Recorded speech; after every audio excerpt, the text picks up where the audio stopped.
وہ کہتے ہیں کہ ایک شخص صحابہ کے پاس آیا اور اسے پوچھا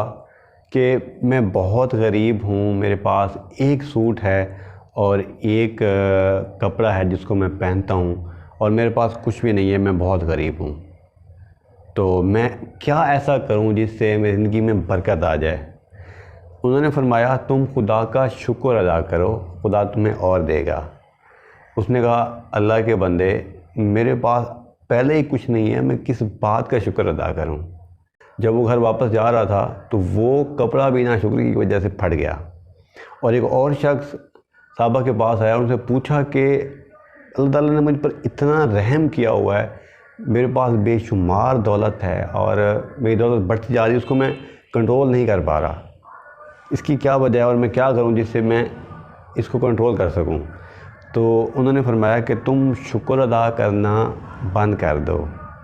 تو اس نے کہا میں کیوں شکر ادا کروں، مجھے اللہ نے اتنا کچھ نوازا ہے، میں کیسے اس خدا کا شکر نہ کروں؟ تو اس کی زندگی میں ہمیشہ کے لیے برکت بڑھتی گئی اور وہ دنیا کا بہت بڑا امیر انسان بن گیا۔ بیسیکلی اگر دیکھا جائے تو خدا نے قرآن پاک میں لکھا ہے کہ تم میرا شکر ادا کرو، میں تمہیں اور عطا کروں گا۔ میں سوچ رہا تھا خدا نے ایک قدرت کا یہ قانون بنا دیا ہے جس میں جو انسان شکر ادا کرے گا، جو اس کے پاس ہے اس پر مطمئن رہے گا، خدا اس کو اور دے گا، اور جو انسان اپنی موجودہ صورتحال پر ناشکری کرے گا تو اس کی زندگی میں بے برکتی آ جاتی ہے۔ اچھا ایک مثال دیتا ہوں،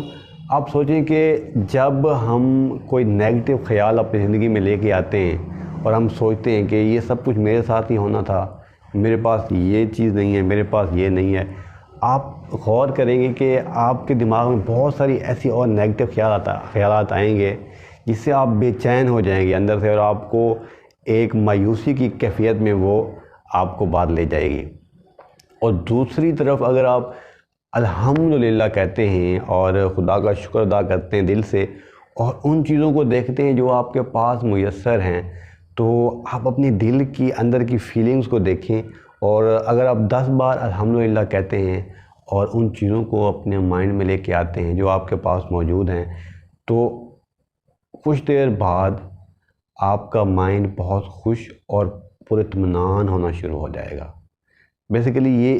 قدرت کا ایک قانون ہے اور یہ کام کرتا ہے، جو بندہ اس پر یقین رکھتا ہے اس کو اس کا آؤٹ پٹ بھی ملتا ہے۔ جب ہم شکر ادا کرتے ہیں تو ہم دلی طور پر بہت پرسکون ہو جاتے ہیں، ہم اندر سے خوشی محسوس کرتے ہیں، اور ہمارے اندر ایک ہوس کا جو لالچ کا ایک عنصر ہے وہ ہر انسان میں ہے۔ جب ہم شکر چھوڑتے ہیں تو وہ لالچ ہم پر حاوی ہو جاتا ہے، اور ہمارے پاس جو کچھ بھی ہوتا ہے وہ ہمیں اتنا سا معلوم ہوتا ہے، ہمارا دل کرتا ہے کاش میرے پاس وہ بڑی گاڑی ہوتی، کاش وہ بڑا بنگلہ ہوتا، کاش